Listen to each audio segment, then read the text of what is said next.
ನಾನು first time ಈ ಥರ ನೋಡ್ತಾ ಇರೋದು. ನಾನು ಇಲ್ಲೇ ಚಾಮರಾಜಪೇಟೆ ಇದ್ರೂ ಬರ್ತಾ ಇರಲಿಲ್ಲ, ಮೊದಲನೇ ಬಾರಿಗೆ. So I credit goes to ಅವರಿಗೆ, ಯಾಕಂದರೆ ನನ್ನ ಚೀಫ್ ಗೆಸ್ಟ್ ಆಗಿ ಕರೆಸಿದ್ದಾರೆ. So I'm very happy. ಅಂದರೆ ವಿಭಿನ್ನ ಫ್ಲವರ್ಸ್ಗಳು ನೋಡಿದೆ, ಸೊ ಅದು ಮನಸ್ಸಿಗೆ ಒಂಥರ ಫ್ರೆಶ್ ಆಗ್ತಾ ಇತ್ತು.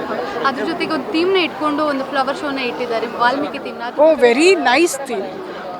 ನನಗೆ ಗೊತ್ತೇ ಇರಲಿಲ್ಲ, ಬಟ್ ಈ ಥೀಮ್ ಕೇಳಿದ್ಮೇಲೆ ಐ ಆಮ್ ಮೋರ್ ಇಂಪ್ರೆಸ್ಡ್. ಇದರಿಂದ ನಿಮಗೆ ಇನ್ನೊಬ್ಬರಿಗೆ ಹೇಗೆ ಅದು ಎಫೆಕ್ಟಿವ್ ಆಗುತ್ತೆ ಅಂದರೆ ಕಣ್ಣಿಗೆ ಮುದ ನೀಡೋದ್ರ ಜೊತೆಗೆ ಥೀಮ್ನ ಇಟ್ಕೊಂಡು ಮಾಡ್ತಾ ಇದ್ದಾರೆ, ಅದ್ರ ಬಗ್ಗೆ ನೀವು? I like the creativity, I like the theme.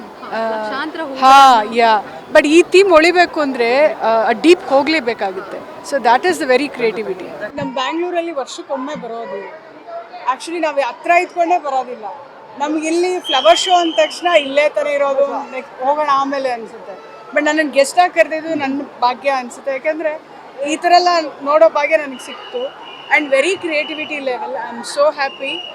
ಇದೆಲ್ಲ ನೋಡಿ, ವಾಲ್ಮೀಕಿ ಕಥೆನೇ ಗೊತ್ತಿರಲಿಲ್ಲ ನಮಗೆ. ಇವ್ರು ಎಕ್ಸ್ಪ್ಲೈನ್ ಮಾಡಿದ್ಮೇಲೆ ನನಗೆ ಅರ್ಥ ಆಗ್ತಿದೆ, ಓಕೆ ಇದ್ರ ಬಗ್ಗೆ ಓದಬೇಕು ಅನ್ನೋ ಇದು ಥಾಟ್ ಬಂದಿದೆ ನನಗೆ. ಅಬ್ರಾಡಿನೆಲ್ಲ ತರಿಸಿದ್ದಾರೆ ಫ್ಲವರ್ಸು, ನಾವು ನೋಡೇ ಇರಲ್ಲ ಆ ಥರ ಫ್ಲವರ್ಸ್ಗಳೆಲ್ಲ ಇದೆ. ಆ್ಯಂಡ್ ಕಣ್ಣಿಗೆ ಅಷ್ಟು ಸ್ಪಷ್ಟನೆ, ಅಂದರೆ ಕ್ರಿಯೇಟಿವಿಟಿ ಲೆವೆಲ್ ಎಷ್ಟು ಚೆನ್ನಾಗಿದೆ ನೋಡಿ ಅಂತ ನನಗೆ ಖುಷಿ ಆಗ್ತದೆ. ನಾನು ಐ ಯೂಸ್ ಟು ಮಿಸ್ ಈ ಥರ ಎಲ್ಲ ಮುಂಚೆ ಎಷ್ಟಿರ್ಬೋದು ಕಾನ್ಸೆಪ್ಟ್ಗಳು ಅಂತ. ಬಟ್ ಇವಾಗ ನಾನು ಗೆಸ್ಟಾಗಿ ಕರೆದ್ಮೇಲೆ ಈಗ ಒಂದು ಥಾಟ್ಗಳು ಬರ್ತೀವಿ, ಎಷ್ಟು ಮಿಸ್ ಮಾಡಿಕೊಂಡೆ ಇಲ್ಲೇ ಇದ್ಕೊಂಡು ಬರಲಿಲ್ವಲ್ಲ ನಾವು ಅಂತ. ಇವ್ರು ಎಕ್ಸ್ಪ್ಲೈನ್ ಮಾಡಿದ್ಮೇಲೆ ಹಳೇದೆಲ್ಲ ಇನ್ನೆಷ್ಟು ವರ್ಷ, last year, before last year ಇನ್ನು ಎಷ್ಟು ಕ್ರಿಯೇಟಿವಿಟಿ ಲೆವೆಲ್ ಇರ್ಬೋದು. ಸೊ ಇವ್ರು ಏನೋ ಕರೀದಿದ್ರೆ ನಾನು ಮಿಸ್ ಮಾಡ್ಕೊತಿದ್ದೇನೋ ಅನ್ಸುತ್ತೆ. Very much.